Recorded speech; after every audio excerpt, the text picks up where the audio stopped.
All right, Under the Sun listeners, we are back at it at the Art and Science of Coaching with my co-host, Zach Gregg. Zach, how are you doing today? Hey, I'm doing great. Happy New Year.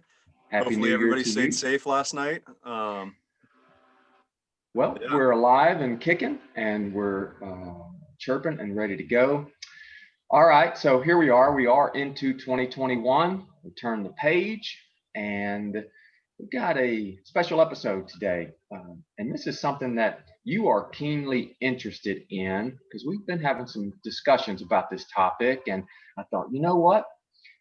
Let's get someone on the show who knows what they're talking about. So, what are we going to talk about today? What is it that you're most interested in at this time? We're going to talk about aerodynamics and how it relates to cycling. All right. Well, and it's an important topic that shouldn't just be something who a time trialist or triathlete or someone of that nature is interested in. It's something actually, as we unearth all these topics and ideas with our guests today, people are going to understand it's something that all of us should be aware of and taking steps to improve upon. And you could be a criterium racer or a road racer, and it could be a benefit to you too. So yeah, we're going to talk about aerodynamics. And our guest on the show is Heath Dotson. Heath is with HD Coaching out of Asheville, North Carolina. Heath, welcome to the Art and Science of Coaching. Thanks, Tim. Hey, Greg. Or hey, Zach. Sorry. All right. Well, Heath, you're no stranger to the North Carolina area. You're out of Asheville. You had your hand involved in the sport for a very, very long time. And you and I have just become to know one another here and really in the last few months. And I've known your name, and I've actually raced against you a handful of times, and know your strengths really well. But I'm excited to have you on this show to talk about this topic of aerodynamics is in your wheelhouse, is it not? Yes, sir. All right. Well, tell us a little bit about yourself. You go way back. You've been in the sport since what, in the early 90s? 89, I think. 89, 90, raced as a junior, and then went to Appalachian State. And not Appalachian State. And there was a little bit of club racing, collegiate racing during that time, but we didn't have a team there. I think the first year or two that I was there, I was more interested in college than bike racing. And then kind of got back into it, kind of progressed through the ranks a bit. And then after I graduated, went and spent a season over in France racing, and I really learned that it's a lot different over there. Got my head kicked in, pretty soundly, and kind of had an opportunity to go back again. The team that I was riding for they were like, yeah, you can come back, and I was like, okay. And so it kind of became one of these things of, do I go back or do I not? And, my girlfriend at the time, and now my wife, was, basically saying, yeah, don't go back. And I was like, So anyway, I think I made the right choice ultimately. Just raced kind of regionally, semi-nationally. Basically, I think we were just talking about this before the podcast started. The Cane Creek Subaru elite team out of Asheville kind of put that together and ran that from 99 through let's see, 2005, I think. I raced more or less full time during that time. And, it was one of those things that was when it was sort of Division III was the pro. And now I think it's Continental Pro versus Pro Conti versus World Tour. And so we were kind of in that situation of, we had money. Do we want to spend the money on the license? and race pro, or we just want to use the money to actually race. And so we used the money to actually race. So we just basically stayed East Coast, Canada, did a few international things here and there. And yeah, so then in 2000, I kind of give you my brief history. So in 2001 or two, I think it was 2001, started having some issues on the bike. And I think by 2003, I was more or less off the bike at that point. I had the iliac artery issue in my leg, and then it was it was uncommon during that time, and couldn't get insurance to pay for it, yada yada. Ran the team. Were you involved with I know you've got a really strong triathlon background. Were you already involved in triathlons at that point? No. So getting to that. So I basically ran the team through 2005, and everybody was sort of looking for, some people were leaving the sport, kind of semi-aging out, family kind of stuff, and then other people were finding other teams to go to, and just seemed like the right time to for me to get out of it. Plus, it was kind of painful for me not to be able to race and still be with the guys and that kind of thing. And so 2005, we kind of shut the team down, and then in 2009, I think, I kind of on a whim started running, and I never run before, and was like, okay, well, maybe I'll do a triathlon. And I hadn't been I had literally ridden the bike 13 times before I did my first triathlon, like in 6 years. It was not really a swimmer. And I was like, oh, okay, well, and I ended up like 6 or something in my age group, mostly because the bike was decent. And so I was like, well, maybe there's something here. And I was working for another company at the time. And before I really went full time into coaching, and was kind of like, the insurance at that time, I contacted Dr. Cherry at UVA, who's done like Joe Dombrowski, Bobby Lee, and quite a few other people's iliac artery. And he's like, yeah, we know how to code these things now, so we can probably get you in to do the surgery. And so got the surgery done, and then that's when I started triathlon. So I never really run or swam or anything until like 2009. And then by 2011, just with everything, I was in the banking side of things, and with everything going on in the economy, I was just like, well, this sucks. So I decided to start coaching full time. And I'd always sort of like dabbled in it, like a lot of people who've been in the sport have. And it's funny, my roommate from college sent me my first schedule that I wrote in 2000 or in 91, I think. So I've still got that saved somewhere. So yeah, so I, did the whole triathlon thing, kind of, was real kind of methodical about building up to doing an Ironman, and did friend of mine's from Germany, and he was like, you should come over and do Roth, which is probably, in my opinion, the best long distance triathlon in the world, because the crowds are just insane. And so I did that in 2014, and kind of had not a great run. And I was like, oh, I'll do another one. And that'll be it. I won't do any more. And in 2015, I did Louisville and qualified for Kona. I was like, well, I guess I got to do one more. So I did one more, and literally that was the last triathlon I ever did, was in 2016. I was like, might as well go out on top. And I think I swam 3 times after that, and I haven't swam since. So, and haven't really run much either. I was, that 2017 kind of got into, I was just like, well, some of the races that I would normally do in the early season kind of went away. And I was like, well, maybe I'll try racing bikes again. Well, let me ask you a question about how you pivoted right there. I find that interesting. You scaled the mountain, so to speak. Mm-hmm. You went from not even running to becoming a runner, being able to swim sufficiently, and of course bike is your strength. And then you make that progression and you throw yourself into the fire, it sounds like, and get to the pinnacle really by qualifying to go to Kona, go there, compete.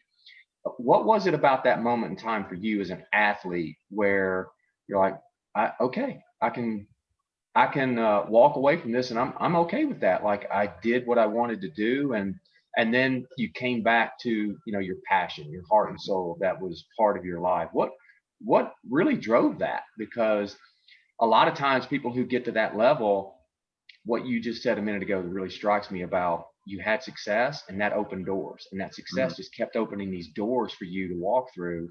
But then you decided, no, I don't want to walk through this door anymore. I'm going to go in this direction now. Not many people will do that. Yeah. You know, I think ultimately, you know, I've been, and we'll get into this a bit too, is, you know, I've been a cycling fanatic, junkie since I was, you know, a teenager, you know, and so, you know, just the history, cycling. I'm kind of like the guys who know baseball stats only for cycling. You know, it's just like that's, you know, I grew up watching tapes of, you know, Paris-Roubaix and all that kind of stuff on my horrible wind trainer, which is why I don't like riding indoors still. But you know, I think ultimately what it was just sort of a conglomeration of things that sort of drove me out of that. I won't say drove me out of the sport, out of triathlon, but I think for me, I was never, I was so much more of a competitor more than the lifestyle side of triathlon. And for a lot of people, triathlon is a lifestyle, you know, and it almost has to be because of how much you end up training. And you know, I tended to get along with runners and cyclists more than triathletes. So I would run with runners and I would ride with cyclists, and never really did a whole lot of like triathlon training with triathletes. You know, so in town I had maybe 3 or 4 people that I swam with. And that's really the hardest thing is getting yourself up in the morning and going and jumping in a cold pool and swimming for an hour and a half. And a lot of those, basically all my swim buddies moved. And so I was sort of left with this, like, I'm going to have to do this all on my own now. And, you know, I can do the running, I can do the cycling, the swimming was one of those things. And we were talking about this before, you know, you need that, like, there's people around you to sort of motivate you to do that. Yeah. And yeah, for me, swimming was just one of those things. I got semi-proficient in it, but it was just never a passion for me. And you know, it was one of those things where if I didn't do it, I had to work a lot at it to be somewhat decent and competitive. And so I think honestly that was sort of for me where that sort of fell off. I was like, well, you know, I don't really want to, you know, I don't have anybody to swim with anymore. So I'm gonna have to force myself to go and jump in the pool and, you know, do laps and all that kind of stuff. And yeah, and ultimately what happened was I came back and raced you know, did a couple of masters races, and one of my teammates here, and you know, I think it was the second or third race back. It was at Donaldson Center, if you know the Greenville series. Everybody's shaking their head. Everybody knows Donaldson, which I've raced 1,000 times, and was in the break, and you know, it was kind of those typical crosswind sections or whatever, and I jumped with like 2K to go, and nobody came with me, and rode to the line and won. I was like, okay, well, yeah, I think I'm going to do bike racing now. So, and that was sort of, I mean, that was really like the just jumping right back into it. You know, we have a local race here when things are, you know, in normal circumstances, an old speedway here that we use. It's kind of a points race thing, but on geared bikes. And I always did that just to kind of keep that kind of the competitive juices flowing for cycling. So even when I was racing triathlon, I would go out and do those things. But you know, it's such a different it's such a different sport, you know, it's such an aerobic sport versus, you know, kind of the anaerobic side of things. And so, yeah, my aerobic power was really good, but once I got much above threshold, I was pretty useless. So, or I could Yeah. ride right up to a threshold, but my threshold was kind of low, if that makes sense. But anyway, Yeah. yeah. So I just jumped back into cycling. I was, you know, and closed the door on triathlon. I still coach, you know, a few triathletes and that kind of thing, but um, you know, the interesting thing is, and we're kind of getting into the weeds, and this is definitely not about aerodynamics, but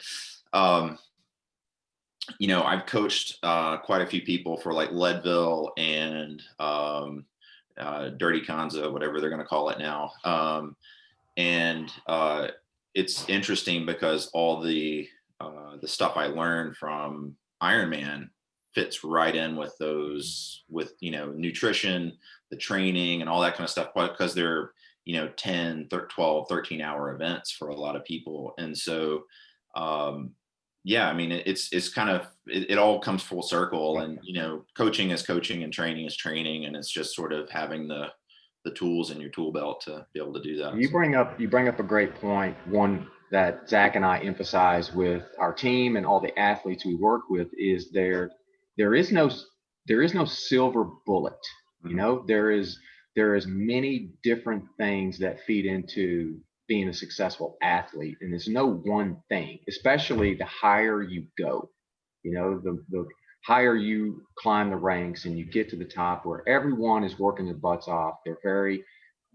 They've got talent, they've got ability, they've tasted success, and now they're competing against others who are as good or better than them. And you realize, I've got to become proficient and better in all these different areas, whether it's nutrition, it is rest and recovery, it's actually execution of the workouts, it's understanding your strengths and weaknesses, and it's just the list is endless of things to work on, and how those things actually can be applied all across different sports. And this is a topic Zach and we're going to explore later on. I haven't told him this, but how other sports play a big role in our development as athletes. You know, Zach and I come from a different background. You know, he played lacrosse, I played baseball. We came to cycling a little bit later, and my experience has been there's a lot of overlap and parallel, more so than people realize. And I don't know, I haven't talked to Zach if he feels the same about lacrosse coming into cycling, but I do about baseball coming into cycling. And so, yeah, you're bringing up a great point, and how all these little things add up, and that's what really feeds into your success, which brings us to aerodynamics. Sure. And its significance, and how it can make someone better and get the most out of the experience of being a bicycle rider or competitor, whichever one that you are and want to be. So let's touch on, one, you doubled down, went back into cycling. How through that did you get into having this keen interest of aerodynamics? Because not every cyclist, we have an interest in it, but not to the degree that you have. You have really taken it to another level. How did you get going in that direction? From literally the beginning of me riding bikes, I remember a bicycling magazine article where they took a bunch of guys into, I don't know if it was in Texas or if they were at MIT, but they took somebody in and tested a bunch of people, and this is like in the 80s, right? So you know, it was rubber skin suits, and they were low profile wheels, but they were like 18 spokes, which was like a big thing at the time, you know. And the Kestrel 4000, if you remember that, it was kind of one of the first monocoque carbon bikes. And I mean, that kind of stuff has always just been, you know, and then aero bars. And then, you know, I did the state time trial in '89 in Tennessee, and was one of the few people that had aero bars on my bike, Wow. and that went well for me. So And that's soon after Le Mans. it was before Le Mans. Oh, okay. Yeah, it was before Le Mans, but the shop that I worked for, one of the guys that had his bike in there was a triathlete, and he's like, "Hey, you want to try these out? They're really fast." I'm like, "Sure, why not?" And there were a few people that were using them at like nationals, like national time trial, and were killing people with them, because people were still, riding in the drops and that kind of thing. And so, yeah, I mean, and then, I remember like the Velo News articles in the early to mid '90s, there was always an aero issue every year, every spring, they'd come out and they would go to the wind tunnel and they would test stuff. So really from the beginning, it's always been an interest of mine, just sort of digging in. Chet Kyle there's a science and cycling book that's from the '90s, or Chester Kyle. And anyway, and it goes into all the aerodynamic stuff that they went and they did and that kind of stuff. And, Project 96. And I mean, it's just, the list goes on for all the stuff that I've sort of nerded out over the years. And, the first time I actually got to go to the wind tunnel was 2010, I think. And I knew some of the guys that ran the UHC pro cycling team, and they had a few people go in, and I mean, is a really cool experience because at the time Chris Boardman was their bike sponsor, and so Chris was actually there, and so got to talk to Chris Boardman, and it was just, sit back and listen to stories. I wasn't really doing any testing. I was just there for observation because I'd never been in the wind tunnel before. And I was like, God, this would be super cool. And it is really, and I tell people this, I'm like, it's really cool for like the first 30 minutes. And then after that, you're just like, oh God, it's just, because all it is like, you don't really see much unless you're sitting behind the screen and watching numbers, and you're formulating how to change somebody and try to make them faster.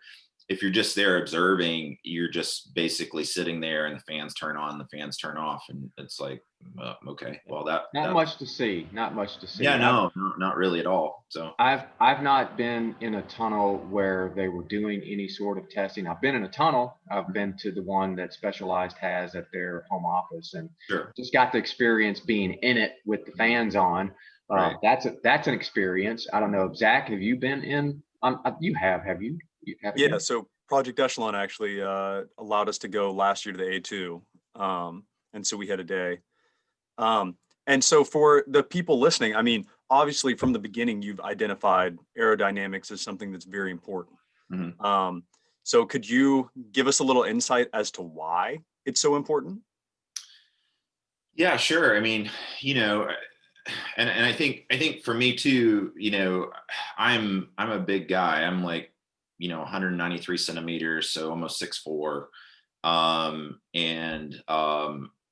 Like I push a lot of wind out of the way. And so, for me, it was always about trying to find every little bit of advantage that I could, because I have to ride against guys your size. Yeah. And so, there's, and most really elite cyclists, I mean, that's the thing that people don't get is, a lot of kind of lay person, they don't get is like most pro cyclists are jockeys, they're tiny guys. And, you look at them in the magazine or, online or whatever, and everybody's basically the same size. So you can't really tell how big somebody is. And, you see somebody like Greipel who looks like, a gorilla, and you see him in person and he looks very normal, and he's still a small guy, Filippo Ganna he's basically my size, maybe a little bit heavier, but he looks like an absolute giant compared to these guys. Yeah. And he's tall, but he's not that, he's not that crazy. But yeah, it's just, I think it just became an efficiency kind of thing for me, because, you can do so much training and that kind of thing. And, you're racing crits and road races and that kind of thing. And when you're as tall as I am, you're looking for every little advantage you can get.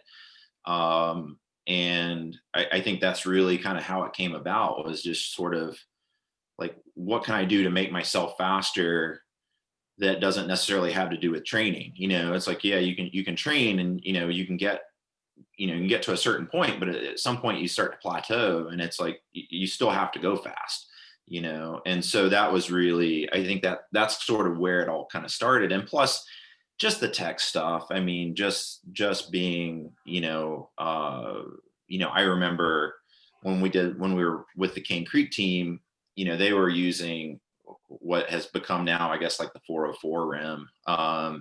And they were 56 or 58 mils or something like that. And they seemed like they were the deepest wheels you'd ever seen in your entire life, and now, there people have 90s and 90 mil deep wheels and that kind of thing. And, but yeah, it was just sort of like, and you could feel a difference, you could literally feel the difference of going from a shallow, like 25 or 30 mil section rim to, the deeper zip carbon rim. And you're just like, yeah, this is fast, and so, it's just those kind of things where it was just sort of, kind of built on itself, and just sort of the tech side and just, that kind of thing. So.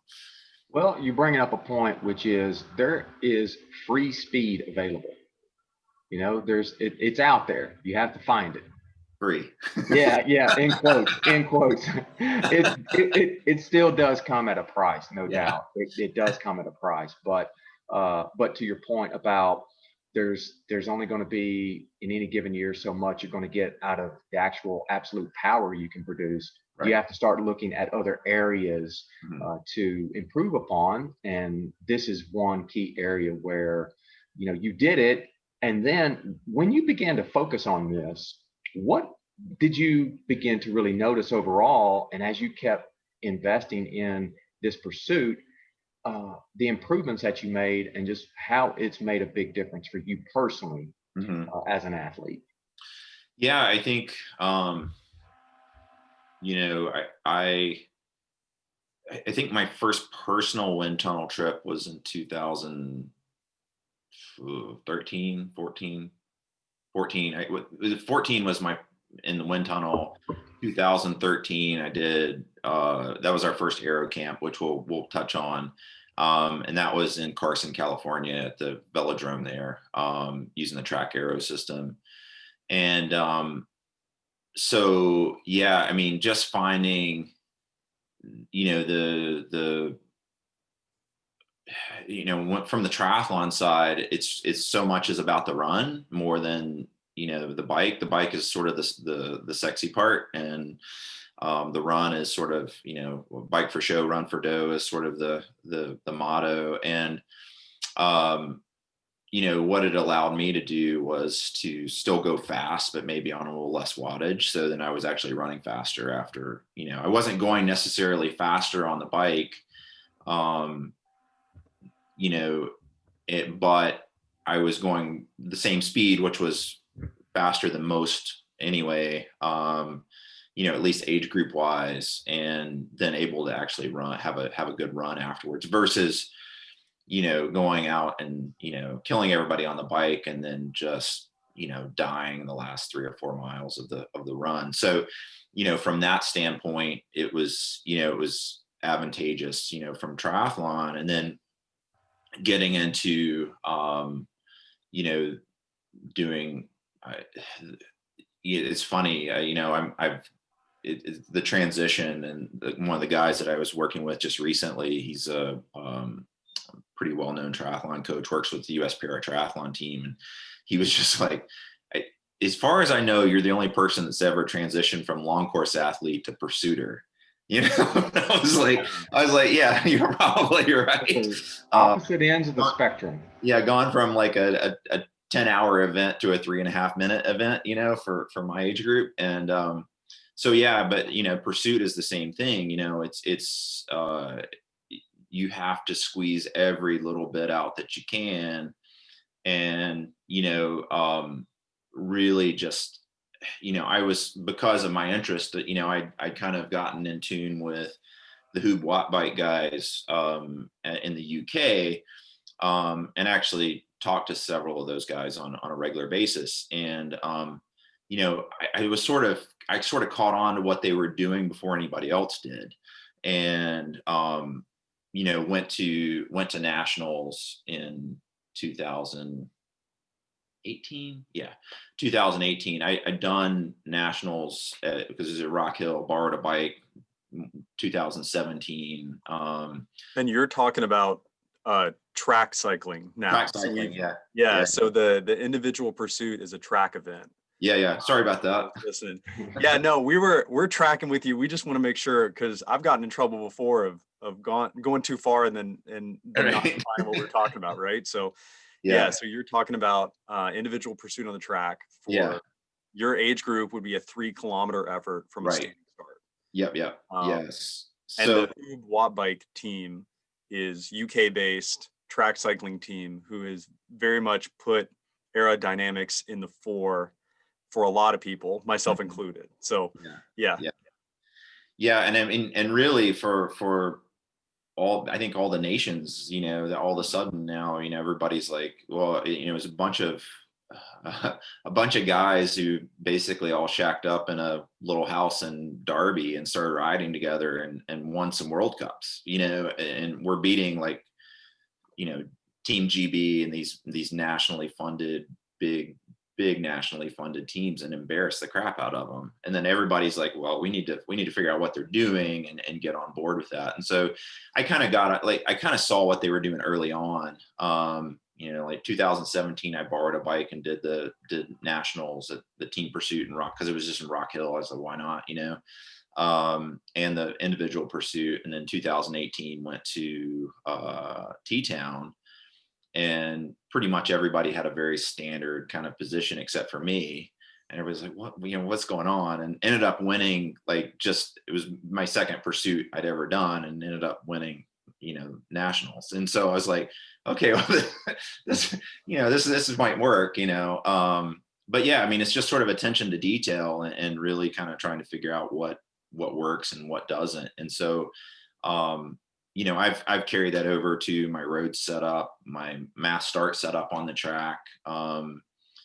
Just little tips and tricks that people don't necessarily think of. And, it's becoming more and more common when you start looking around, at pictures of the pro peloton, especially the younger riders. I think the older guys, the more veteran guys in the pro peloton are still pretty relatively conservative positions for the most part. And then the younger guys are getting a lot more aggressive with their position, just because, they're not hemmed in by tradition, and they haven't been haven't been riding the same position for 20 years. So I think Team Sunweb really exemplified that to a T this past year at the Tour de France with what they were doing, because they're guys who were keying on the breakaways of the day.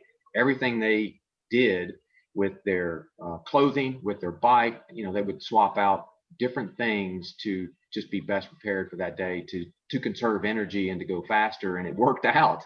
I think those guys are a great example.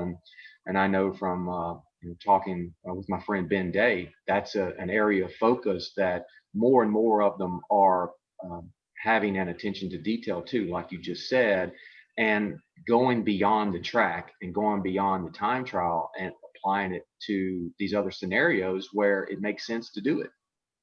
Yep, absolutely. I think, Tim, you can talk to this too, is, even 10 years ago, if you look at jerseys and kits that people were wearing, it's funny now. Everybody looks like they're in club. It was race cut then, but they all look like club cut stuff now. And that was another thing.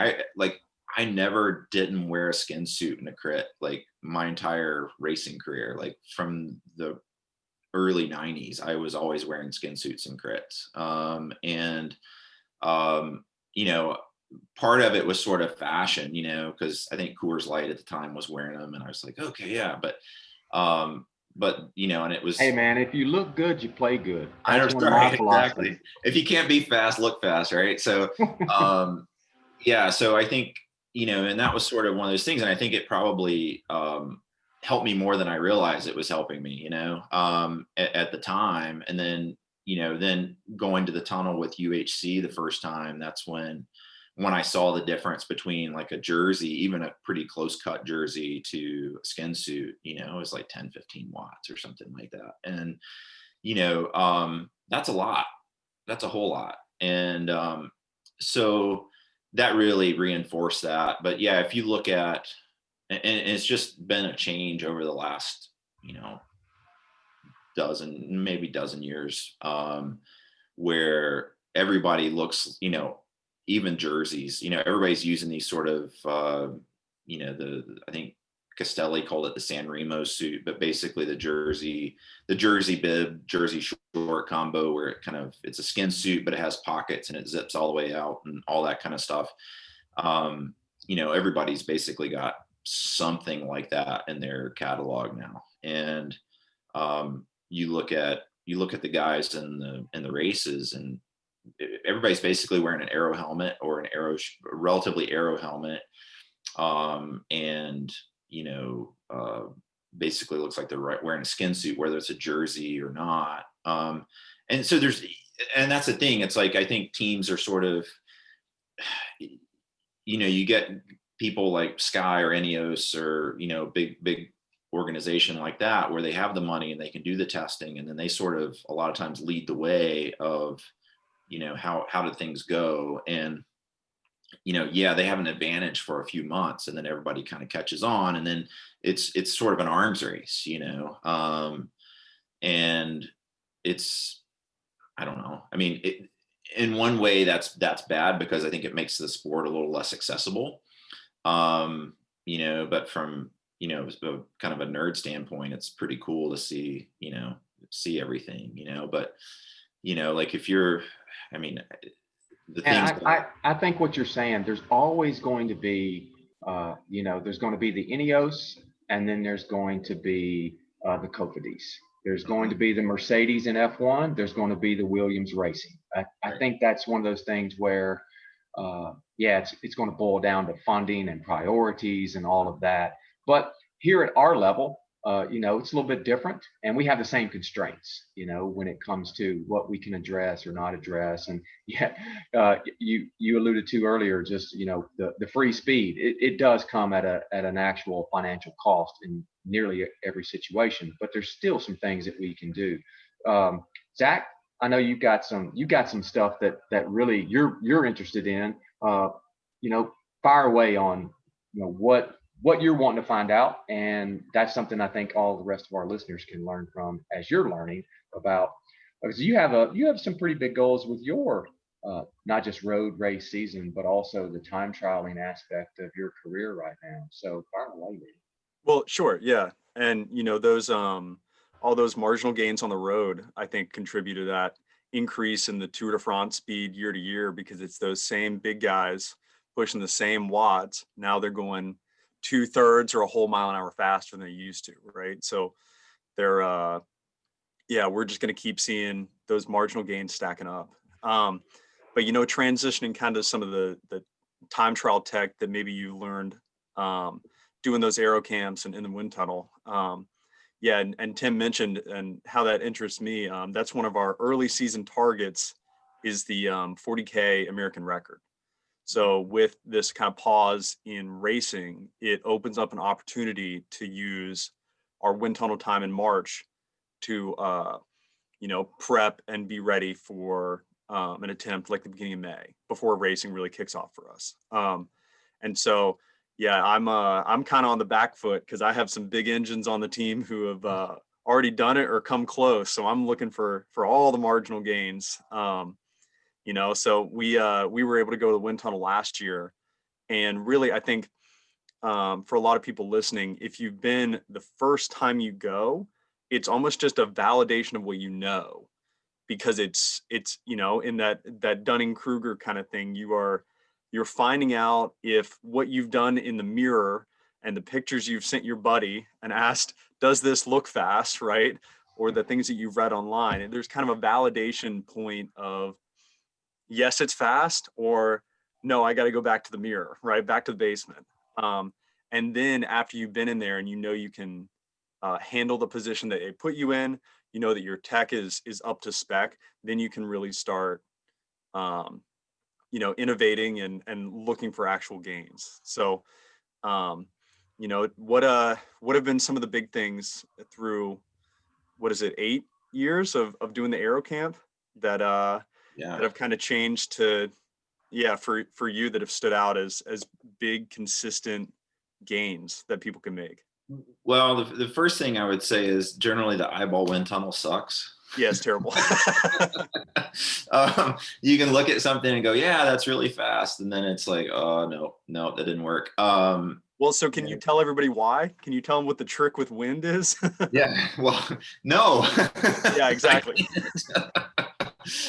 That's the problem. There are a few things that consistently kind of work. One of the things that's sort of, I think, very recently, well, in the last several years, the sort of the high hands or higher hands position, and everybody's sort of constrained by UCI rules, at a certain level, unless you're in triathlon and that kind of thing. But we found that there's a few certain angles, like if you can get your forearm to around 20, 25 degrees, it tends to turn on a bit.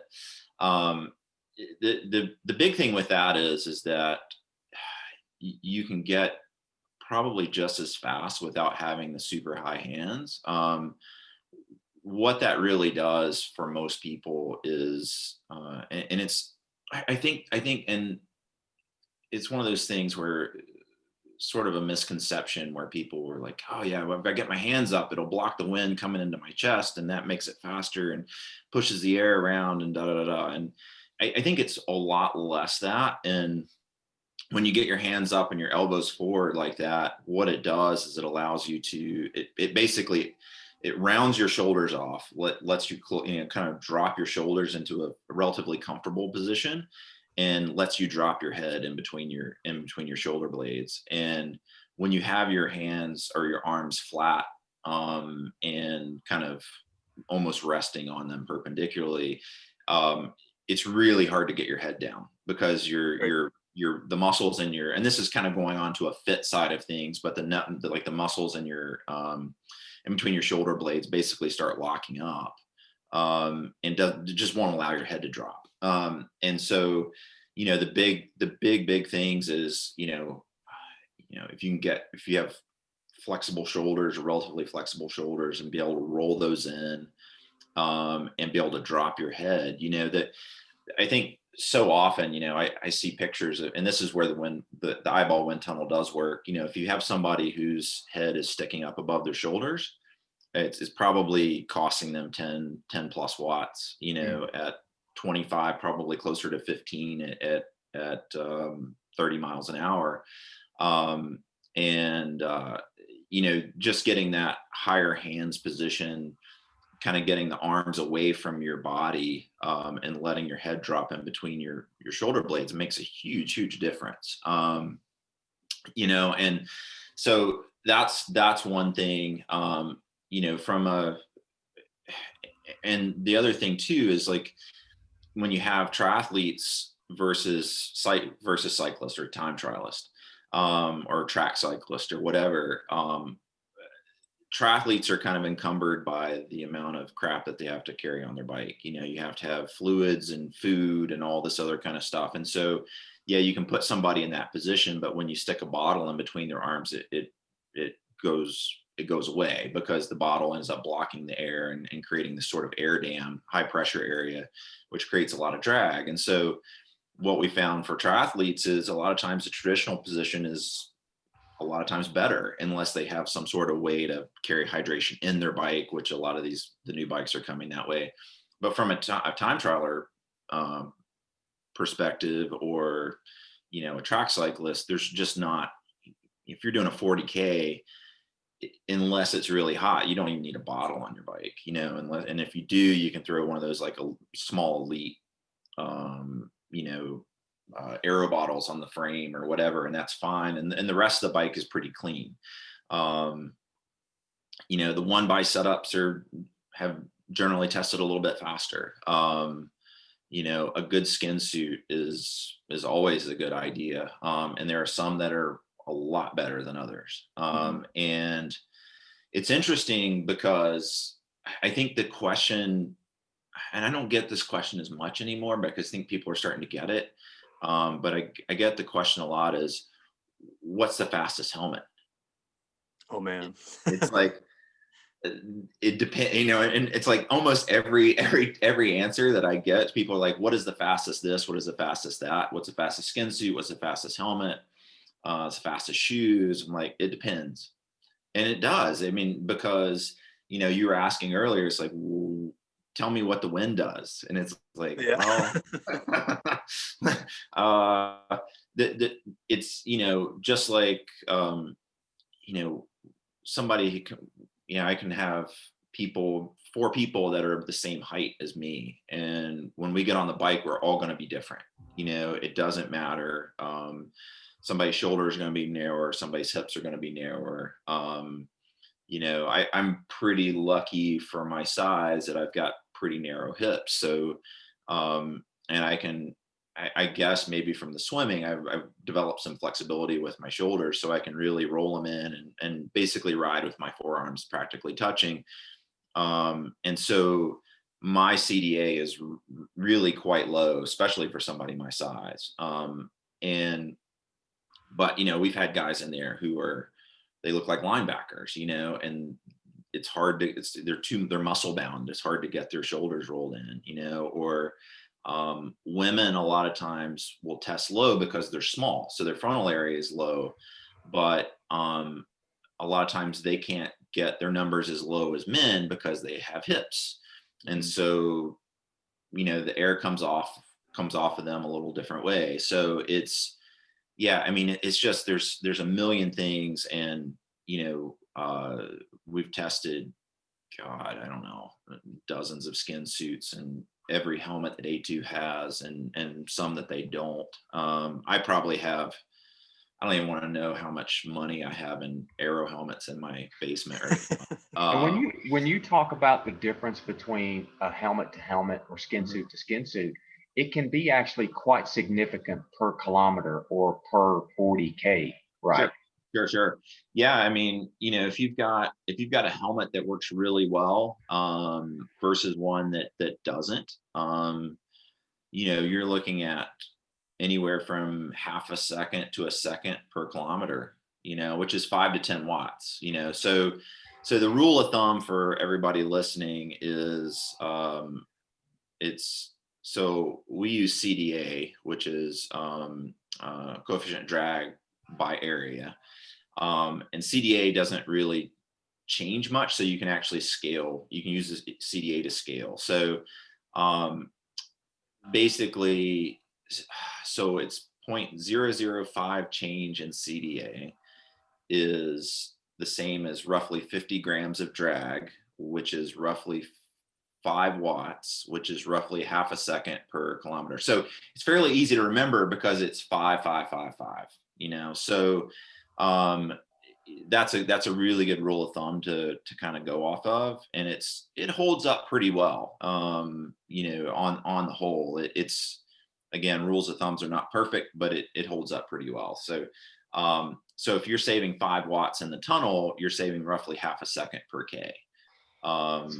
You know, so that's massive. 20, yeah, that's 20, massive. 20 seconds in a 40K. I mean, 15 gram or 15, you know, 15 watts is a second and a half, right? And so, you know, I just had a pro triathlete in on Monday, and I probably shouldn't even tell you, but we got a lot of gains for her, and she's, you know, a fantastic runner, but she was always way behind. She was coming off the bike a couple minutes back and then running herself through the field. And based on the numbers that we got for a half Ironman, she shouldn't have to run as much through the field anymore. So I try to be real protective of people's data because it's their data, they pay for it. So, I don't really want to give too much up, but yeah, there's a lot of significant stuff. I mean, I'll share stuff like that I've done. I've got my last sheet up that I did here. Let me look at. So just an example between helmets. I'm looking at their Smith Aero helmet and a Giro Arrowhead, and it was 11 watts difference. Wow. Between the two helmets. And actually the Smith was interestingly enough, was not too far, was actually worse than the specialized, what is their Aero helmet called? Not the long one, but their Aero Road helmet or whatever. Oh, okay. The Evade. Yeah, the Evade. Yeah. So yeah, the Smith Aero helmet was actually worse on me anyway, with the shield and everything, than the Evade with sunglasses. So yeah, so I mean, talking about things that normal people can do, like just like everyday kind of people, if you're racing a one-piece suit and wear an Aero helmet, 100%. Aero socks are kind of hit and miss. They generally,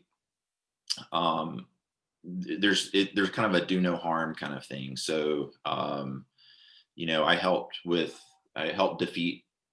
develop their Aero sock, and it's kind of unique in that it's a knitted sock versus a sewn on lycra fabric. And for most people, they tested a bit faster, but for another person, they were basically the same as like their regular socks. So you can wear them, and worst case scenario, it's not going to be any worse. And so yeah, I mean that's the direction I would go for the average everyday person is, without getting into bike setup, helmet, one piece suit, road suit, whatever, and Aero socks, pretty much universal. And these things, and I'm, as a lay person, so to speak, if I look at that, those things compound on one another, do they not? I mean, does it have that effect? Does it have that effect? To a certain extent, it does. You kind of want to test the system as a whole, because you can't say, well, this helmet saves this and this skin suit saves this and blah blah blah, because yeah, it does to a certain extent, but at some point they kind of get a little muddy, so you can't really run everything in isolation and say, yeah, this helmet saves this and that. So that's really why you want to test an individual, and test them in a way that's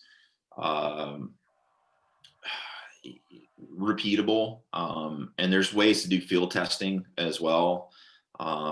That's very, very accurate. It just takes some time and some energy to make sure that you get it right. And Zach, you probably know Robert Chung and the Chung Method and all that kind of stuff, which is Robert Chung is a demographer from Stanford. And he's just a math guy, and he's like, I can't afford to go to the wind tunnel, but I'm interested in aerodynamics. So he created this mathematical equation, which is basically, if you really have to have a very accurate and very consistent power meter, which means one-sided power meters are not going to work. So you need it, and preferably a spider based. Yeah, you just broke some hearts right there. I'm with you on that, but yeah, you just broke some hearts. And so you can actually, I mean, like I said, it takes a little bit of time, but you can, if you get a good course and you have a relatively low wind day, you know, you can pretty much pick out like within a couple watts, you know, of one from one run to the other. And there's also a way to pry out coefficient of rolling resistance as well, you know, doing that method as well. So yeah, I mean, honestly, like Robert basically opened aero testing to everyone, and you know, I can't thank him enough. And I mean, he kind of has given me a, you know, a second niche to my niche, you know. So but the Alpha Manus track aero system was based on his equations, and you know, all the aero stick Nodio kind of stuff has all been, you know, that all uses his equations as well. And yeah, I mean, so you can get it without going to the tunnel, but the nice thing about going to the wind tunnel is just the volume and how rapidly you can get things done. You know, it is not cheap. It's, you know, if you go to the wind tunnel with me, it's about $625 an hour. So, and you know, that's, and the wind tunnel charges me $500. So I don't make a whole lot on this, but, you know, especially with my travel and whatnot, but it's something I'm super passionate about. And so, you know, it's, to me, it's worth it because I learn something every time I go as well. But yeah, just from a sheer, like the volume of runs and the amount of changes that you can make in the tunnel, you know, is it would take you probably several days to get that information if you were doing it field testing wise. So, and you can do it in a couple hours in the wind tunnel. So. And then the track testing, like what you're doing in Carson, is somewhere in between? Yeah, so the track testing that I did in Carson is it's basically using the same, it uses the same method as like field testing. Okay. And so what they do is because the way tracks are and the fact that you know, they have that each one of those track aero systems has to be set up for the particular track because of the shape of the turns and that kind of thing. Because what ends up happening is when you go around a turn, your bike is going faster than your body because you're leaning in. And so on the straightaways, everything's the same. You go around the turn, your bike is actually traveling faster than your body. So you have to kind of make up for that difference.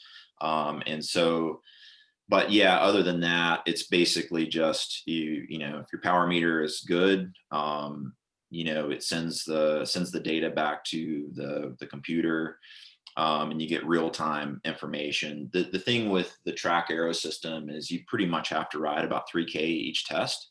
So that takes, you know, you're not going 60K an hour. So it's, you know, it's going to take you maybe 5 minutes or something like that, 4.5, 5 minutes to do a run. And then you do the changes and then you do another run. Whereas in the tunnel, you're doing basically 2 runs in about 3 minutes because you're doing, you know, a zero, and then a yaw number. And then you get off that. And so that's the other thing about doing the track aero system is it's really good, but it's essentially just very low yaw. I mean, maybe -1 or -2 yaw, you know, with the track aero system. And so the thing is too, though, like, you know, if you're going, you know, if you're a pro, or you're trying to set the national record or whatever, which is, I guess, what is it, 47 something? I don't know. Yeah. You know, you're going to be going was at 31.5 miles an hour. And so at that speed, you're pretty darn close to zero yaw anyway. Just because you know, even if there's a little bit of wind, it's basically gonna cancel it out. So. And when we're talking about yaw, what are we talking about? So it's apparent angle of wind, right? So, you know, unless you're just riding in dead still conditions, you're going to have some crosswinds. And crosswinds are not necessarily a bad thing, because most bikes now you have a disc wheel and a deep front and relatively deep section tubes on the bike. You actually pick up a little bit of, it's actually a little bit faster. It's actually a little bit faster to have a little bit of a crosswind than it is to have just a direct headwind, because you do get a little bit of a sail effect with that. And so, like, if you're in the tunnel and you measure it, what you'll see is like the zero number is always higher than the yaw number, because you're getting a little bit of a push with the yaw number.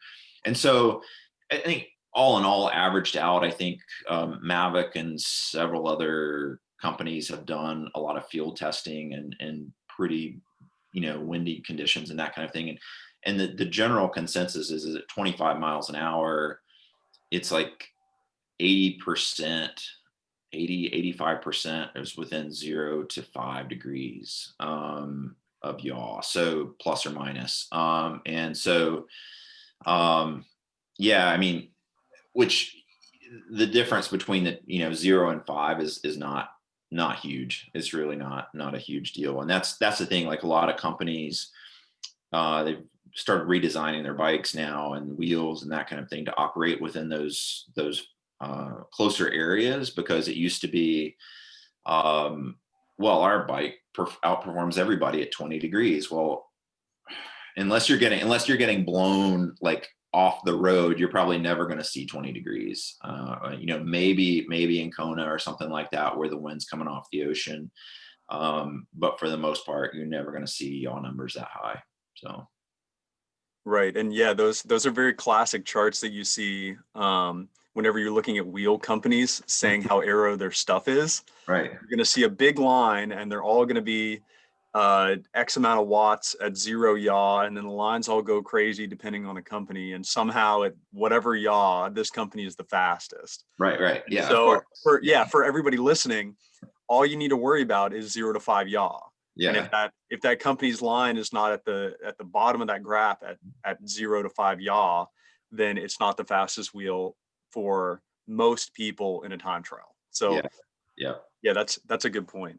Yeah, I think for road cycling, I would say, you know, 0 to 10, I think would be a safe bet to sort of look at that and just know that, especially, you know, when you're in the field and that kind of thing, it's going to be pretty low numbers there. So, but yeah, those are the numbers you really want to focus on. The other thing too is when people are like, oh yeah, it saved, this is 30, you know, our wheel is, you know, 30 grams of drag more or less than X wheel or whatever. And then you go back to that and you're like, well, that's 3 watts at 30 miles an hour, you know? And so, you know, it's like, do I really want to spend $3,000 to get 3 watts? You know, I mean, you know, I've got a set of wheels that already are pretty good. So why do I, you know, the other thing, and this is one that I fight, and it's probably a fight that I'll never win, is weight versus aero. And everybody's like, oh, I need a light bike. I need a light bike. And I'm like, yeah, but you need an aero bike more than you need a light bike. And aerodynamics, I think, again, going back to Robert Chung, he does all these graphs and everything, but I think it was like a kilo or 500 grams. I can't remember what it was, but I think it was 500 grams of weight difference. So if you're looking at, say, a really aero wheel versus a super light wheel, it has to be over, I think it's like 7% grade sustained before the light wheel actually performs better than the aero wheel.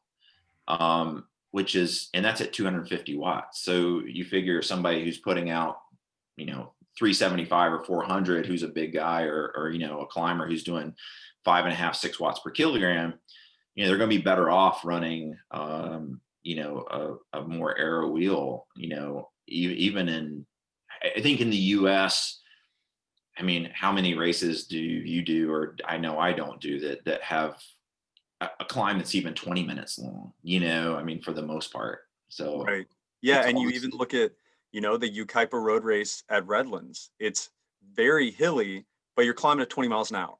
Right. So right. yeah, it's great that your bike is light, but is it aero? And yeah, how much watt are you saving by going with the aero setup and being very fast in your climbing position? Because you're hauling wherever you go. Yeah, we're not. That's why you're seeing, seeing people like Specialized and even, the Trek Amonda now, and that they're all basically light aero bikes. The Factor Ostro is just a light aero bike, and so everything's going to that. And again, we're kind of getting back into the, like, when we're talking about the clothing, all these people are like, oh, well, okay, well, they're starting to realize that, yeah, aero works aero is always on, and so people are just going to have to keep, I mean, it's just going to, like I said, it gets to be an arms race, which I think is a bit unfortunate in a lot of cases. Especially when Tim and I started cycling, it was a lot easier. You just bought a steel frame and raced it, and that's all you had, but now there's carbon wheels and deep section frames and all this stuff that sort of make a pretty big difference, so but yeah, I would say honestly, like, go back to the things that I would say before. Most everybody's going to have even an inexpensive set of deep carbon wheels. And that's just sort of, every bike comes with them now. And then before you start, throwing money at the frame and that kind of thing, so aero road helmet, skin suit, one-piece suit. The other thing, and Tim and I talked about this the other day, is narrow bars, narrow road bars.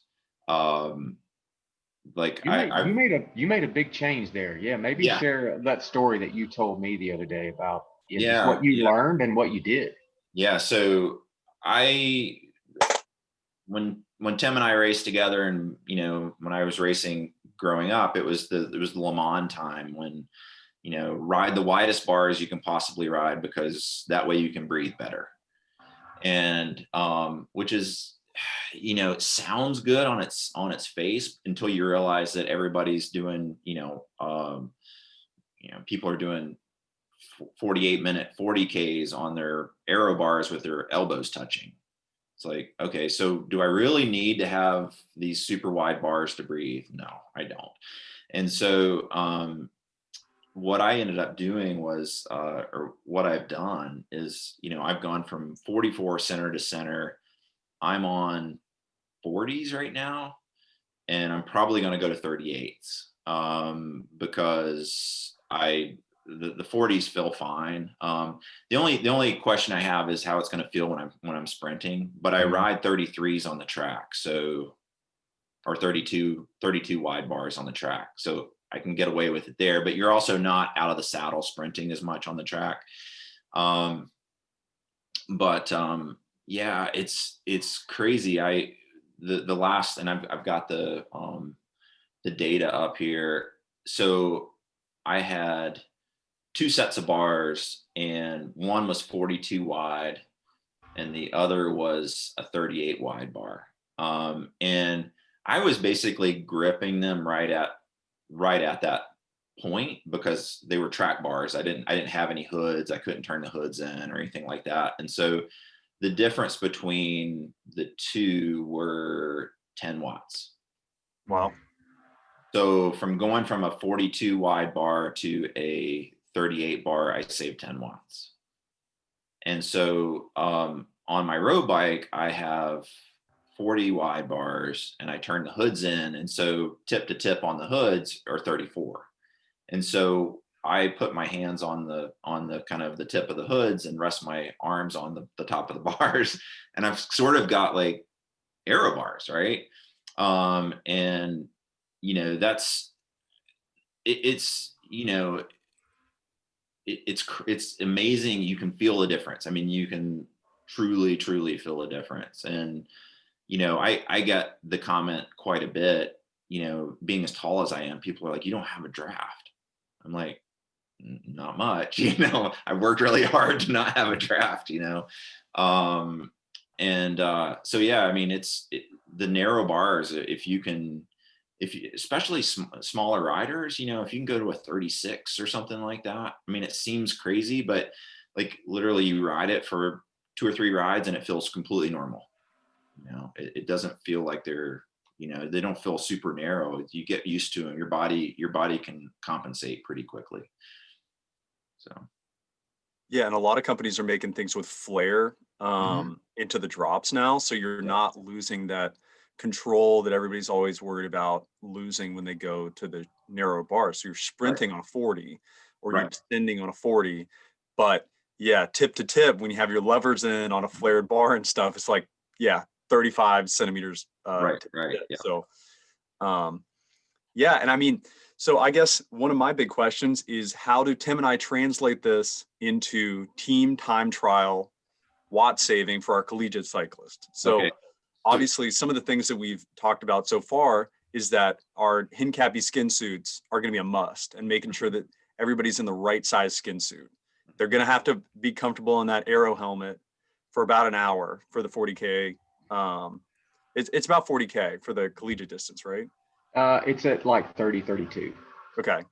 Yeah. So not and quite. We're not on TT bikes, and we're not on TT bikes. No extensions. It's like you're on your road bike, no disc wheels. There's I can't remember what the dish measurement is, but there's quite limiting. Yeah, it's quite limiting as compared to 10 or 12 years ago when we were on time trial bikes. So yeah, it's and it's made the playing field much more level, and now everyone has a shot, or at least an equal shot, I should say. Right. So do you want me to actually tell you what to do, like on the podcast, or should we take this offline? Hey, Marion, Fort Lewis, CMU, they're not listening. They're not listening. This is, and we'll just pretend this is disinformation, not the real stuff. Yeah, honestly, like it depends on how much time you have to do setup, and basically set up, tear down. Like, I mean, if you could even take a second bike, which I think that's sort of why they're doing this, to discourage that. But honestly, what I would do is, you can find them out there. It's a Taiwanese company called 4 Years, and they make like the aftermarket parts for giant bikes and stuff. So they have a 32 centimeter bar, center to center. And so I've actually got that. I put that on my S5 to play around with on the road just to see what it felt like. It feels a little weird, but it's doable. But yeah, I mean, basically, if I were setting up the team, I would put those bars on. I'd probably put a 150 stem on, and push the saddle forward and slam it. And then everybody rides with level forearms, holding onto the hoods, kind of resting a little bit on the bars. And you basically put everybody on aero bars. They're if you turn the hoods in on those, their hands will be probably 26 centimeters, 25 centimeters apart, which is not much.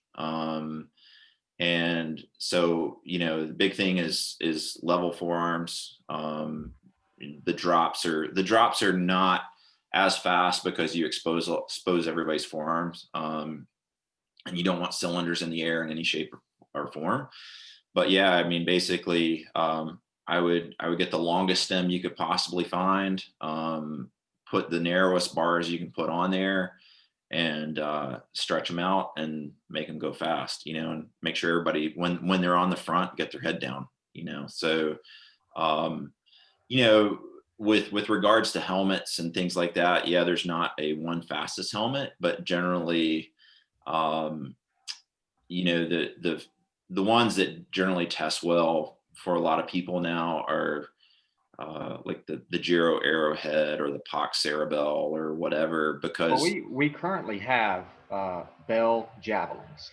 okay. That's kind of what we've used over the years. They've been a sponsor of ours for a while. Mhm. Not necessarily an active sponsor as they once were, but we've had them for a while, and so we've used them, and which has been better than our people just randomly coming up with whatever they could get.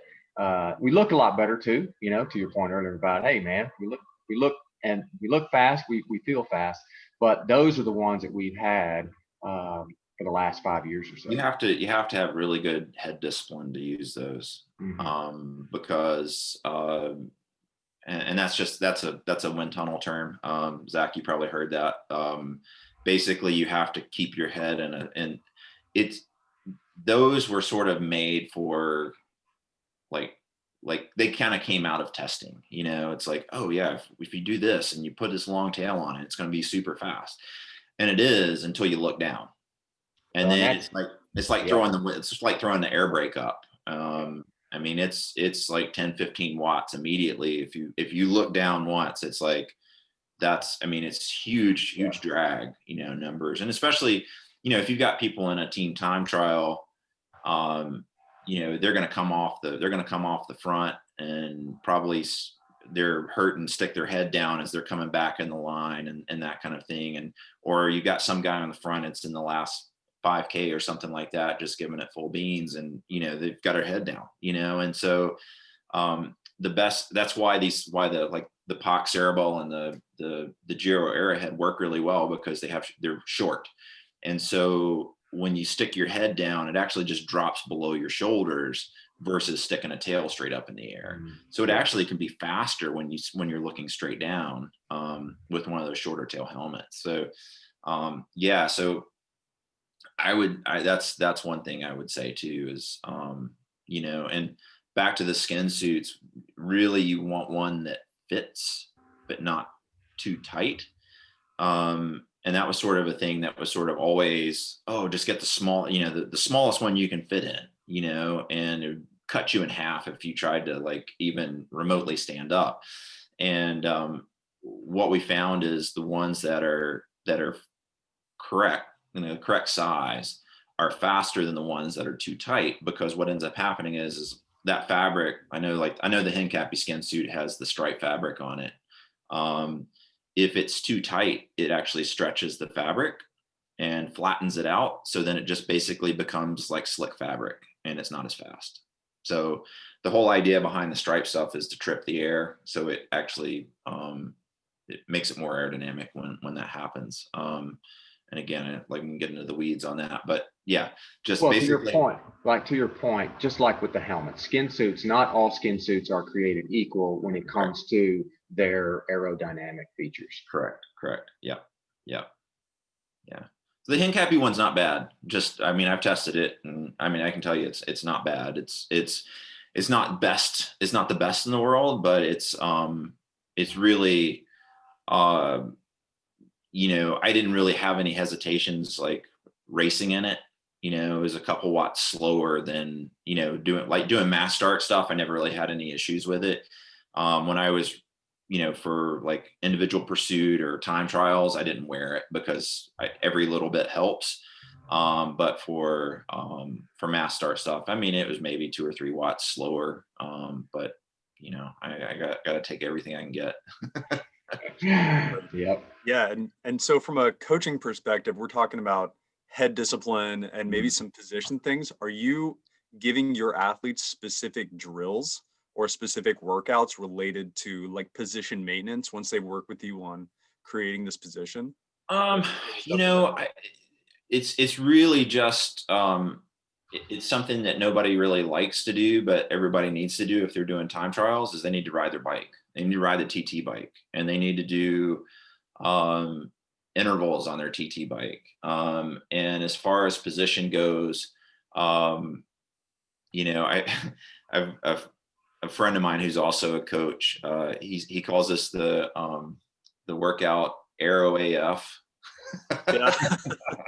And basically you basically do a workout where you sit in aero with a mirror in front of you and make sure that you stay aero the entire time and don't move, and you focus on that. And you know, you ride the trainer for an hour with a mirror in front of you, like focusing on position.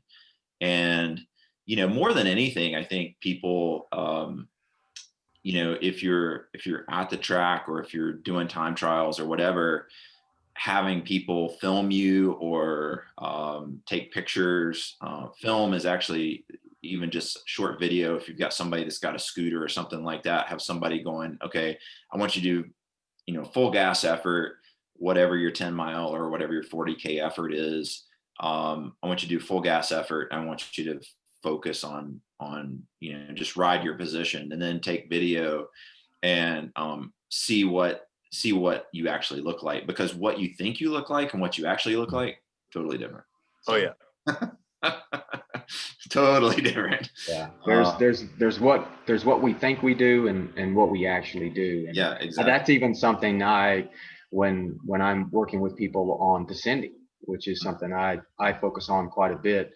And I'll, you know, share the principles of things to concentrate and focus on at the basics, and then scale that into the more technical stuff. And everyone's usual response is, well, I'm already doing that. I'm like, oh, really? You should see what it looks like riding behind you on a descent. I can tell you, you're not doing that. Not doing that. Yeah. Yeah. I mean, it's, you know, like I just did the at Rock Hill, like and kind of an hour record attempt, and horrible experience. I mean, I got through it, but it was actually the aftermath, I think, was more horrible. But there was, you know, a friend of mine showed up and he took a bunch of pictures and that kind of thing. And I was like, I mean, I literally was not looking. I thought I was looking at the line, and then I look and I'm like, oh, my head is actually a lot higher than I thought it was, you know. It was decent, but it was still, I still need to bring it down quite a bit. So, you know, I'm better at it on the road, with keeping my head down. And I use that crazy Pox Spaceballs helmet. It's easier to do on the road because you're not turning every 5 seconds, you know, like you are on the track. So that just takes a lot of practice, you know, to really keep your head down and basically know where you're going and not look. But yeah, it's interesting what you think. And I see that too in the tunnel. And that's the good thing is when you go to the tunnel, they take pictures and video of every single run. And so, like, yeah, this is your fastest. This is what you need to look like on the road. And then you go out on the road and then you take pictures of yourself and you're like, that is not what I look like. So I need to fix that. So yeah, it's a constant, it's just always a work in progress, you know. Well, and what we're talking about is like what you were just saying with the helmet. I mean, just imagine mass start road races, and you could even apply this. And you know, we work with gravity racers going downhill fast. You know, talking about doing a downhill run that's going to be 3 to 5 minutes long. And a lot of downhill racers, I mean, you know, they're not thinking about aerodynamics; they're just thinking about skills and going fast.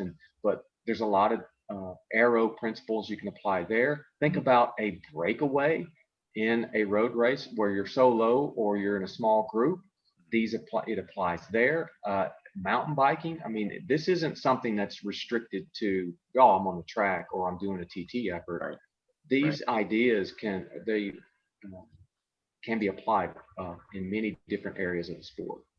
Yeah, and you know, the thing, and it's counterintuitive, but you know, for mountain biking, let's say cross country or something like that, you know, that you know, if you can wear an aero helmet and a one-piece suit and that kind of thing, that it's when even though you have all this crap on, forks and everything, the suspension forks and flat bars and all this stuff, which are absolute garbage for aerodynamics, your body is about 70% of it, of the aerodynamics, maybe more on a mountain bike, or maybe a little less on a mountain bike. So maybe 70 versus 80 or whatever.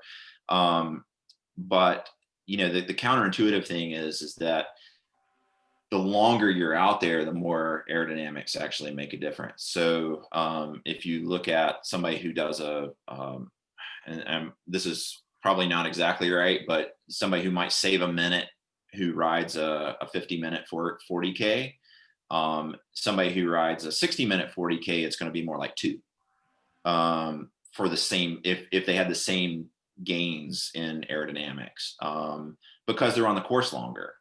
And so it's it's a power difference and that kind of thing. So the longer you're out there, the more aerodynamics actually make a difference. So it seems counterintuitive, but and there was sort of that misconception of like, oh, you don't need deep wheels unless you go 25 miles an hour. Oh, you don't need an aero helmet unless you go 25 miles an hour. It's like, what? I don't know what became magic about 25 miles an hour, but apparently wind didn't exist below 25 miles an hour. So I don't know. And I just nod my head and say, yeah, sure, that sounds good to me. And then I go throw my deep wheels on and my aero helmet and go race, but yeah, I mean, yeah, it's just, like for the track, I mean, I kind of go back to this because it's the data that I have sitting in front of me. I race with a Giro Arrowhead with mass start stuff. I mean, you can kind of get away with kind of really nerdy, geeky stuff in track racing. So I race with a full aero helmet, disc wheel, tri-spoke on the front, and that's my mass start setup. I don't think I would show up with an Arrowhead at a crit, but I would definitely wear like an Evade or something like that, so. Well, we've covered a lot of ground. What is there anything that we have not talked about, that we've not asked you, that you think, man, this is something that people need to know about, or something that is a common thing that you're working with athletes that we haven't discussed? What are we missing here? I have to think. I mean, I feel like we've covered the vast majority of it, as far as big chunks. It's, I think really for people to really remember is kind of aero is always on. There's never a time where it's not important. You're always going to be in the wind, always fighting the wind. It's a little less important, obviously, on the climbs because you're going slower and maybe in the pack. But even then, you're still saving something, because yeah, you might get a 30% benefit by sitting in somebody's draft, but what about that other 70%? And so, sprinting, all that kind of stuff, it's all super important. And yeah, I mean, I think just people kind of, working on their position and trying to get in a good position. And yeah, there's a few things you can do. Look at the best time trialist. And if you don't have access to the wind tunnel, if you don't have the time or the inclination to do a field test, I would try to just look at guys like Rowan Dennis and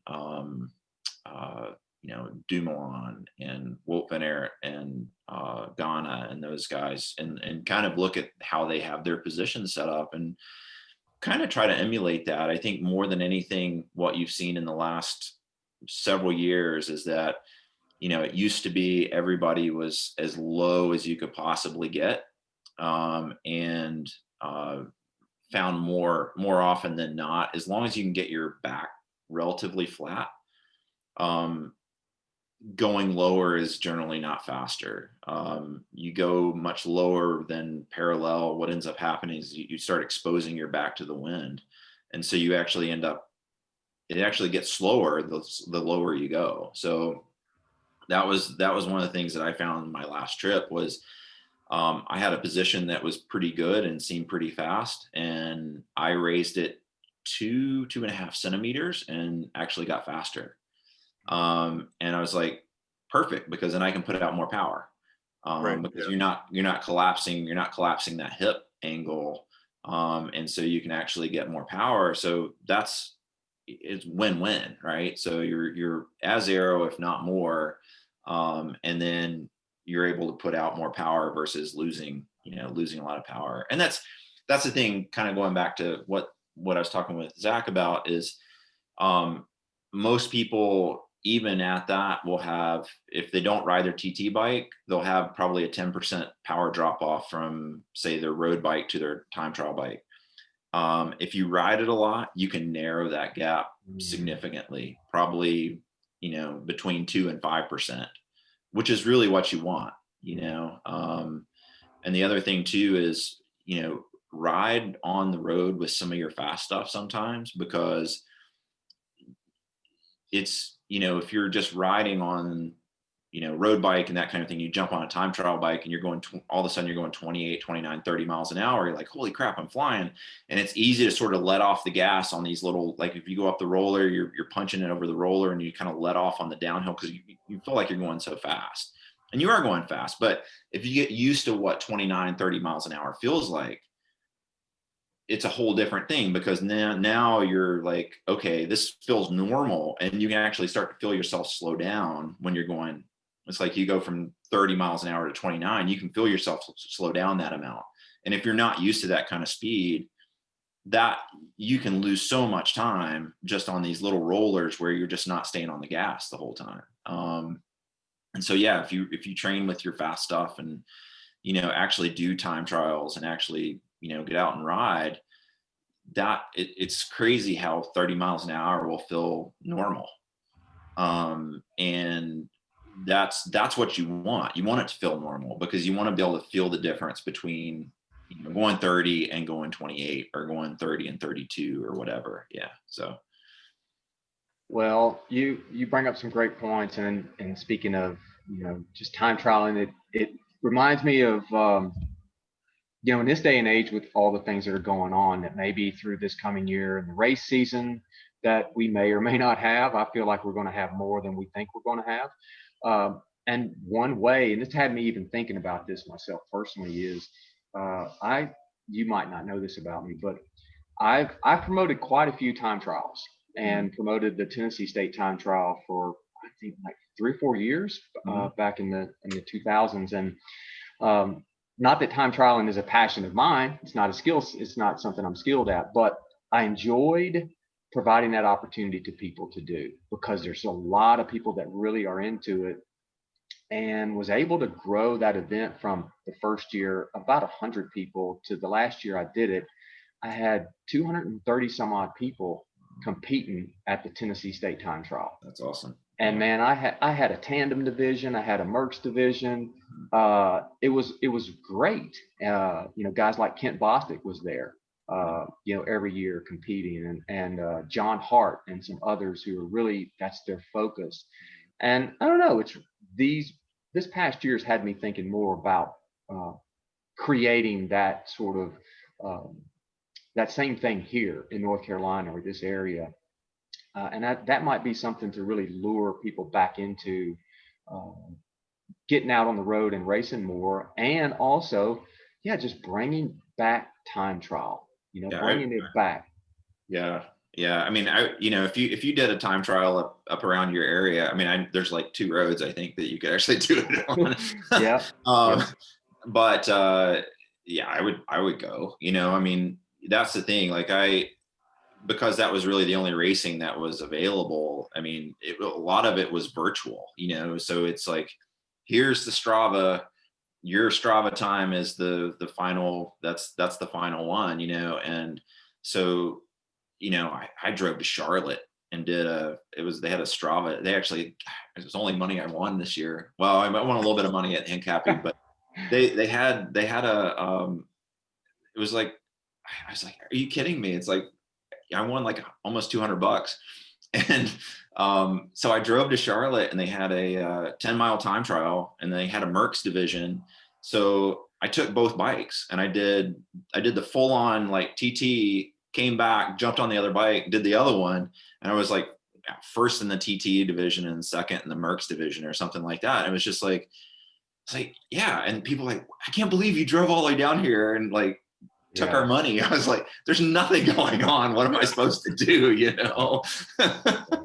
There's So, there's a lot of people out there who are like you, man. This is what they love to do. I know it's what Zach loves to do. Matt Zimmer, he's another guy who's really into it. They're out there. And what I learned through the experience of promoting time trials was if you create a situation and provide the opportunity and build the excitement, enthusiasm, more and more people will be drawn to it, and they'll do it and learn and grow and get faster and just have fun. It's one way for you to have fun and not have to worry about being in a pack, not have to worry about crashes, and it's a fun, safe way to enjoy the sport and push yourself and get the most out of yourself. And then you can get into the weeds of the things we're talking about today. We're like, man, how do I improve that?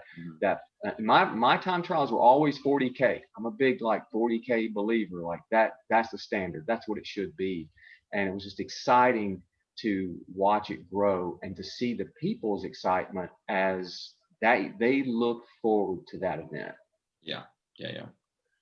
Cool. Well, Zach, do you have any other questions for Heath? We're gonna wrap this up, but what are we missing? Anything from your end?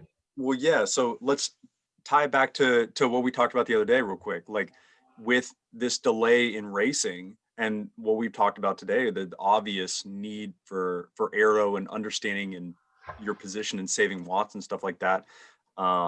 If someone wanted to take advantage of the next couple months and really learn more about aerodynamics and maybe work with someone like you, I mean, what would be the steps as far as, let's say it's, the people that we work with, Cat 1, 2, 3, young cyclists who may be begging their team director to get them some wind tunnel time, and they might get a big fat no as a result. So where would they start, and what would be like the ideal situation for someone like that? Yeah. I mean, I think the ideal, basically the start of it is, like I said, I do fits and I also do the testing and coaching and everything else. But generally what I would suggest is,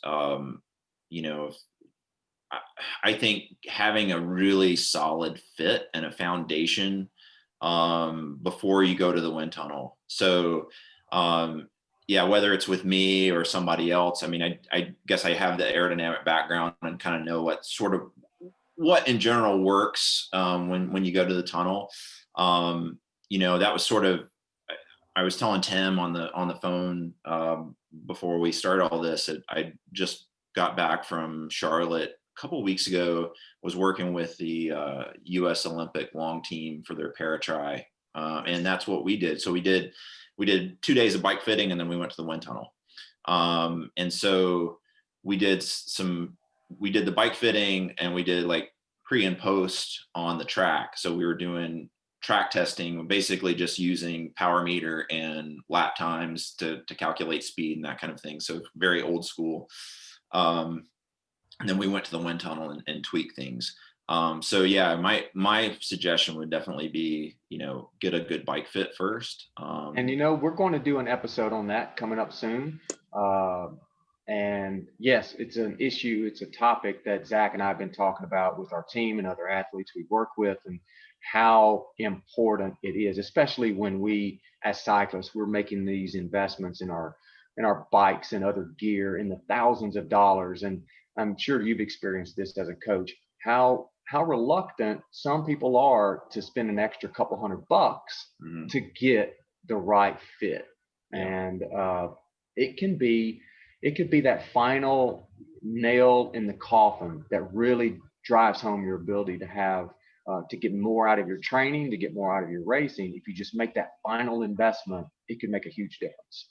Yeah, I think people are reluctant, to do that, and I think once they do it, they're on board 100%, and it's inevitably people sort of set themselves up in a certain position, and they're just like, yeah, I'm kind of used to this. And then you get them in and you're like, it's like, well, you're looking at like we talked about, everything works up the chain. So you've got somebody whose cleats are positioned wrong and they're having a knee problem and a shoulder problem.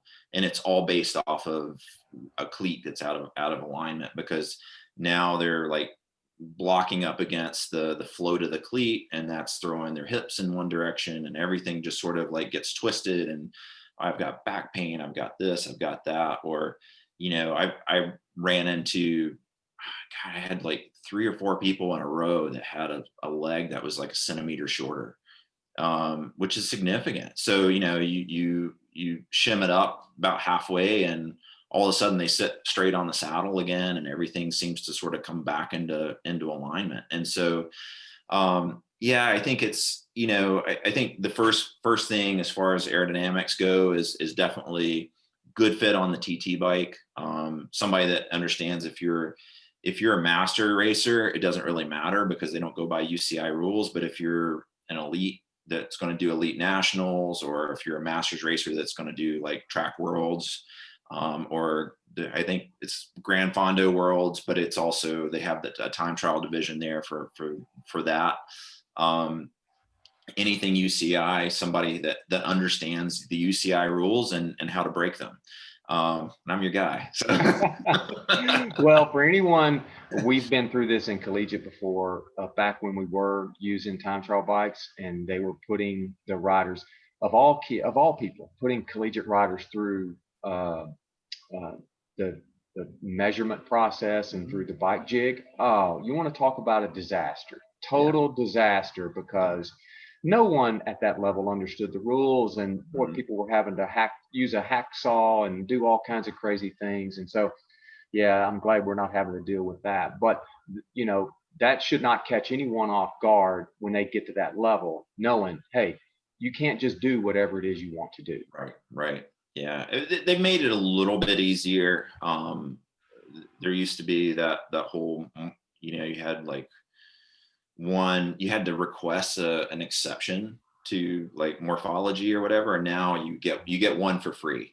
So it's basically either if your saddle's 50 mil back from the bottom bracket, which is why everybody is pretty much using like an Adamo or some sort of split nose saddle, because you basically chop the first 3 or 4 centimeters off the saddle when you have one of those saddles, and then you can push it all the way up to 0, like directly at the bottom bracket, but your extensions can only go so far. And then if you're like me, you can actually you get sort of 2, because I'm tall, I'm over 190 centimeters. So I get another 5 centimeters of extension, which is, with my position, I use maybe a centimeter of it. So I could get away with not using it, but yeah, some people, especially the old school positions, yeah, the tall guys really suffered with that. That's another thing with the high hands position that people don't really realize, is that when you do that, you actually get, you kind of actually get extension when you raise your hands up like that. It actually creates some sort of, you get more space basically. So, but yeah. All right. Well, man, really appreciate you being on the show today. How can we've covered a lot of ground, you shared a lot of insight, and I think given Coach Zach and I a lot to think about, some things to apply with our team and just ourselves in general. But how can people find you? Where's the best place for people to find you, reach you, contact you, or just learn more about you as a coach and an aero expert?